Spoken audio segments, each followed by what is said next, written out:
All right, searched on YouTube. I couldn't find any information on this, so this is to help everybody out. This is my 2004 Toyota Prius. So what's going on is, I'm gonna angle the camera this way. I do this, and it just does that. It goes right off. One more time. So it just completely goes off. So this is what it is. Let me show you guys. So I came over here, check this fuse right here, hit it with the test light.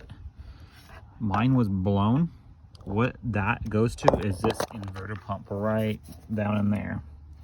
So what you're gonna have to do is take this panel off and this, and there should be a couple bolts holding it in, I believe 2, and there's 2 hoses, and you should be able to pop it out and pop it in, and you guys are good. All right, you can see I got it all tied up back in there. Brand new, baby. You will lose some coolant. Probably need to clean it up. Don't forget to get fuses when you go to the auto parts store, because that's the one that blew. All right, thanks guys. And there you go. The inverter pump is in. You can see my car's all good. Sorry, I'm in reverse, guys. You know how it is. So, inverter pump's brand new. Don't mind that. Yeah. So that worked. Thanks, guys.